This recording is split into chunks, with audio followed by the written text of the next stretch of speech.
Tem se tornado cada vez mais comum o uso do termo bullying, tanto pela população de uma forma em geral, quanto pela grande mídia. Começamos finalmente a prestar atenção no que já acontecia há muito tempo, mas ficava escondido sob o medo dos agredidos e o descaso dos responsáveis.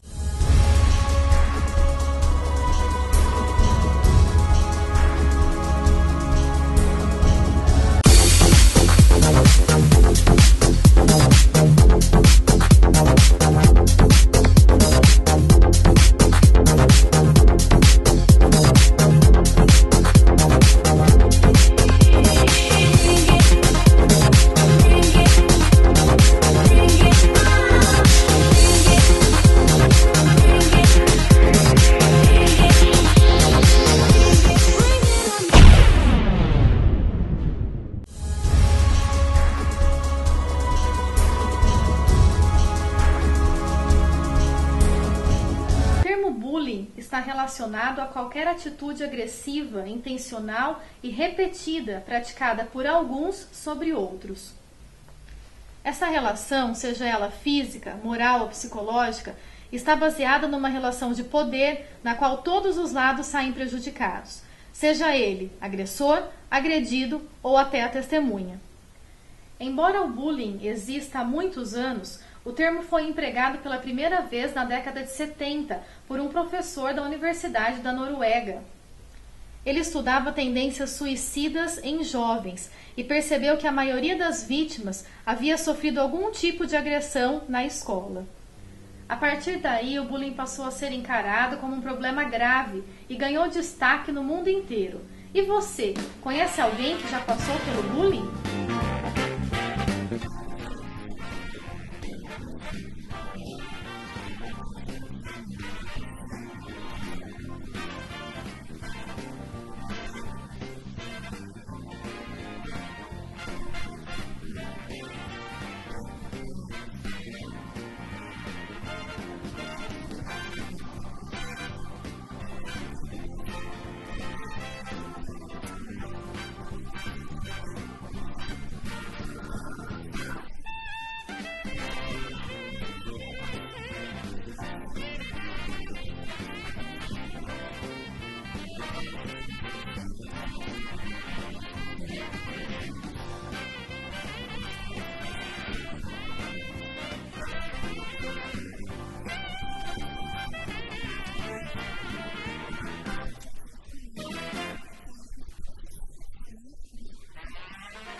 Torna a cada dia um problema grave na sociedade atual, causando sérios problemas aos envolvidos.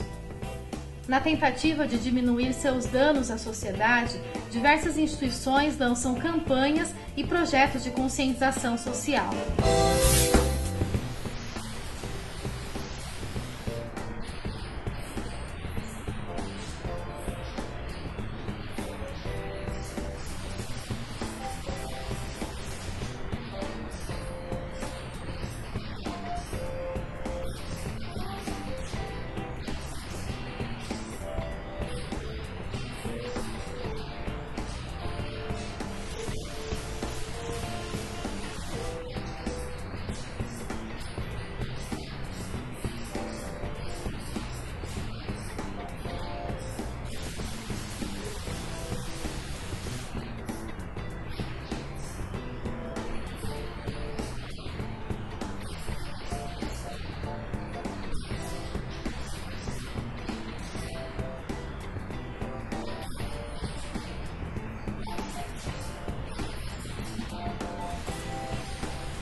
com o programa Haja Luz. Hoje recebemos em nosso estúdio a psicóloga e professora Carmen Bueno Neme. Ela estuda o fenômeno bullying e sua influência na sociedade. Professora, muito obrigada pela sua presença no bate-papo do Haja Luz de hoje. Eu que agradeço.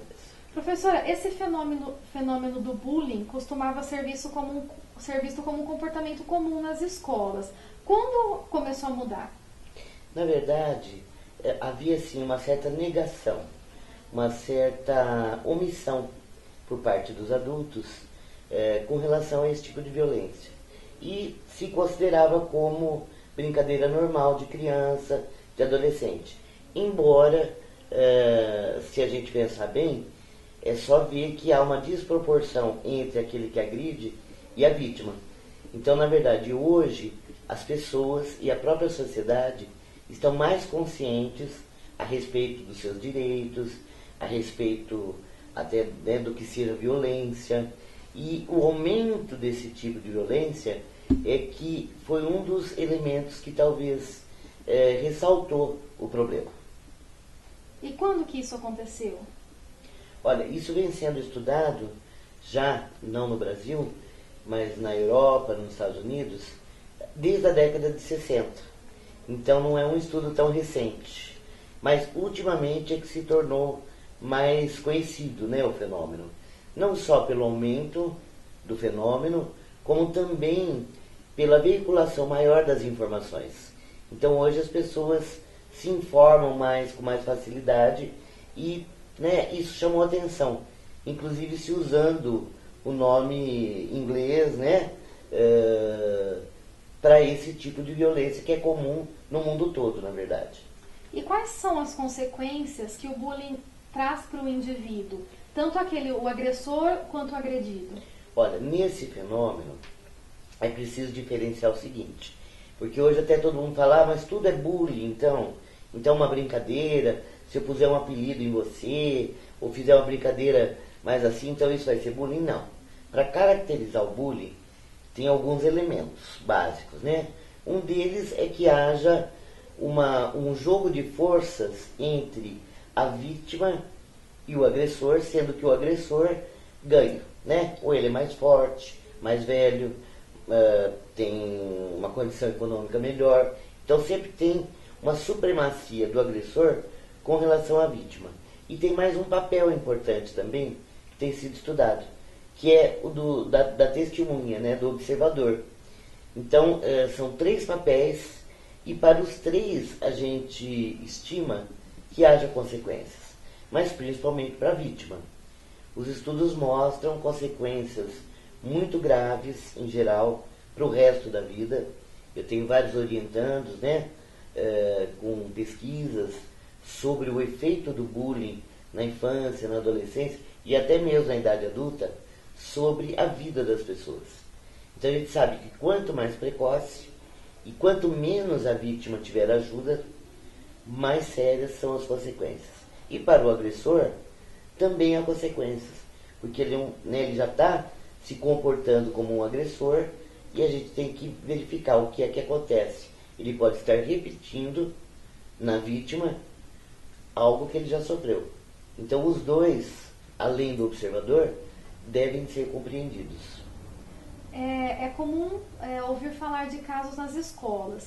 E em que momento da vida escolar deve começar as medidas de prevenção?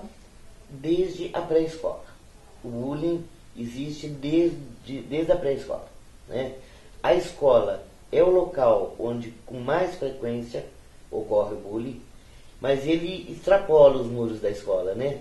Porque muitas vezes passa também a ocorrer na rua, antes da aula, após a aula, pode ocorrer na casa de amiguinhos, na própria casa, no ambiente de trabalho, embora a escola realmente seja o ambiente predileto, né, do bullying. Existem projetos que se dedicam a conscientizar os pais ou os educadores sobre o fenômeno do bullying? Olha, eu não tenho conhecimento de projetos articulados. O que existe hoje, até pelo aumento das pesquisas, pela divulgação, é uma atenção um pouco maior a respeito do fenômeno. Mas não há projetos ainda sistemáticos no Brasil. Existem projetos na Europa, nos Estados Unidos, com efeitos positivos, tanto de conscientização, como das crianças e dos gestores e professores escolares, como também das famílias, principalmente com o objetivo de facilitar a vítima que possa buscar apoio, que possa receber, inclusive, ajuda efetiva. Porque o que as pesquisas mostram é que os adultos, mesmo dentro da escola, continuam ignorando, mesmo quando a criança ou adolescente contam. Então, se nega, não se dá devida atenção, e quando há alguma ação, as pesquisas mostram que são inefetivas. Quer dizer, não conseguem parar a agressão, não conseguem dar o apoio e a assistência à vítima, de maneira que os efeitos são quase nulos, né? Então, na verdade, o que se busca hoje com os resultados de pesquisas é mostrar esses resultados, conscientizar escola, família e sociedade em geral sobre o fenômeno que é agressão, porque é um fenômeno que se repete, né? Não basta ser uma simples agressão, tem que se repetir para ser considerado bullying, né? Então, esse fenômeno acaba mesmo gerando consequências drásticas, às vezes, suicídios e comprometimentos muito grandes da autoestima, autoconceito, e precisamos pensar, sim, em programas sistemáticos, que até hoje no Brasil não tem conhecimento. Professora, e qual deve ser a postura dos responsáveis, por exemplo, os pais, os professores, quando perceberem a existência do bullying? Em primeiro lugar, não ficarem omissos.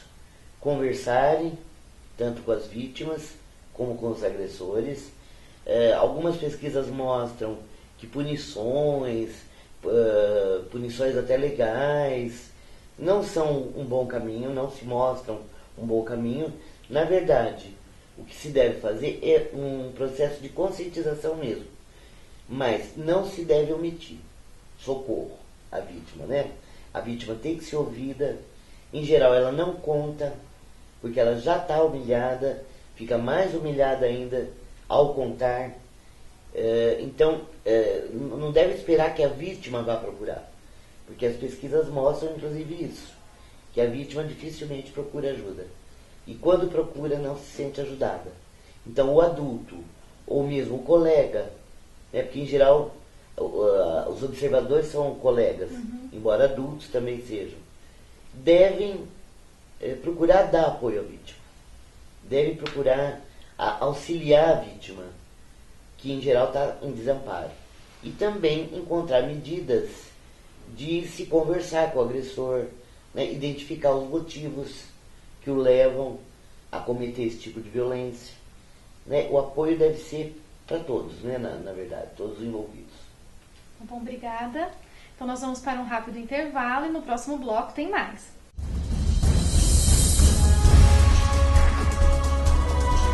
Não fale ao telefone enquanto dirige. Atualmente, o telefone celular é uma das maiores causas de acidente de trânsito no país. O uso do aparelho ao volante aumenta em 4 vezes o risco de acidentes nas ruas e estradas. Falar ao telefone celular é infração média e acarreta em multa de R$ 85,13 e a perda de 4 pontos na carteira de motorista. E lembre-se, mantenha a atenção no tráfego e pratique a direção defensiva.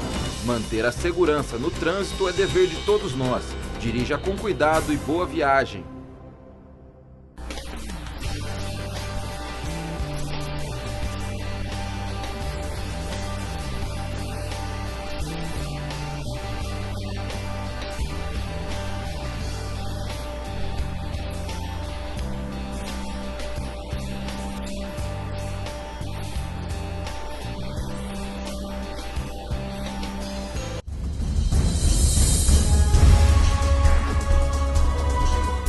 Estamos de volta com um bate-papo do programa Haja Luz e recebemos a professora e psicóloga Carmen Bueno Neme para falar sobre o bullying. Carmen, como as famílias podem incentivar as crianças e os adolescentes a tratarem desse assunto em casa? Tem que ser um esforço conjunto da família e da escola. Primeiro, entendendo que o bullying não é uma brincadeira. Uma brincadeira é quando existe troca. Numa brincadeira não há ofensa, né? O outro não se sente humilhado, ofendido, agredido. Então, primeiro, ter a consciência dos adultos de que é uma violência, né? Mesmo que seja uma violência verbal, ou mesmo uma violência mais simbólica, mesmo que não seja uma violência física, embora o bullying possa ser físico também, é uma violência e não deve ser aceita. Estando conscientes disso, é possível educar as crianças, os adolescentes, a compreenderem que eles podem se relacionar com o colega, com os colegas, mesmo os diferentes, de uma outra maneira, né? De uma maneira ética, de uma maneira respeitosa. Então isso tem que ser conscientizado, tem que ser treinado no ambiente escolar principalmente, né? Não basta identificar, não basta se falar no meio científico, né? Ou nas mídias sobre o bullying, se não houver ações concretas mesmo no ambiente doméstico, no ambiente escolar, facilitando esse diálogo e facilitando para que a criança conte, né, se ela tem sofrido, se sofreu ou se pratica o bullying. E quais são os casos mais comuns? O tipo mais comum de bullying é o verbal. Embora haja agressões sexuais, roubo de objetos, né, pegar objeto, quebrar o objeto da vítima. Então são várias modalidades. A humilhação, então, né, são diversos tipos. Agora, a vítima mais comum é aquele que é ou gordinho, né, ou negro, né, o preconceito racial. A gente tem casos, né, muito tristes de adultos que sofreram bullying durante a infância, durante a adolescência, por serem negros, por serem obesos. E quando esse preconceito vira o bullying? Olha, o preconceito, ele é considerado um bullying, e ele é considerado bullying, assim como qualquer outro tipo de agressão, quando ele se repete ao longo do tempo, quando o agressor é mais forte que a vítima, e a vítima é sem recursos, né, para se defender, e quando o que é feito traz realmente humilhação, traz sofrimento para a vítima. Essa é a diferença entre o bullying e uma brincadeira, né? O preconceito, em geral, ele leva ao isolamento. A própria vítima se isola, ela se sente humilhada. Então, o isolamento é uma forma de agressão, é uma violência, né? Porque se é uma criança, se é um adolescente que não se sente à vontade, que se sente diminuído para interagir com os colegas de classe, ou na família, ou seja lá, no lugar em que o bullying ocorra, isso tem sérios prejuízos na vida dele, né? Então, o preconceito, ele é um bullying, né? Porque ele, em geral, é repetido, em geral, a vítima fica acuada e sofre. Normalmente são jovens, adolescentes. Desde a criança pequena existe esse tipo de violência, esse tipo de agressão. Existem estudos com crianças de pré-escola. Em geral, o preconceito, ele já vem não só, né, da cultura, como do próprio ambiente familiar. E a criança pequena, ela repete, né? Então existe desde a criança pequena o bullying verbal, né? O preconceito em geral se insere dentro da categoria do bullying verbal e também leva ao isolamento e à rejeição do grupo pela vítima. Em geral, quem pratica, em geral, é líder ou é mais forte, tem uma certa predominância em relação aos colegas. E os demais, com medo até de sofrer bullying, acabam ficando omissos e também se afastando daquela vítima. E como que a igreja consegue ou pode ajudar nesse processo de conscientização? Primeiro, está claro que o bullying, sendo uma forma de violência, sendo uma agressão grave, ela fere os princípios cristãos, né? Então esse é o primeiro ponto a ser considerado. E a igreja pode auxiliar, sim, nesse processo de conscientização, né? Desde a criança que frequenta o catecismo, né? A criança, o adolescente, mesmo o adulto, os pais, né? Que frequentam a igreja ou frequentam grupos. Então, esse deve ser um tema a ser debatido, a ser discutido também no âmbito da igreja. Aliás, existe também bullying dentro da igreja, das igrejas, né? Em alguns estudos de orientandos meus, aparece, com pouca frequência, mas aparece, casos de adultos sofrendo bullying, em geral por preconceito, por isolamento, até dentro de programas, ou, enfim, atividades desenvolvidas dentro de diferentes igrejas. Carmen, muito obrigada pela sua presença no programa de hoje. Eu que agradeço. O programa Haja Luz já está quase terminando, eu fico por aqui, mas você ainda acompanha uma mensagem do Bispo Dom Caetano.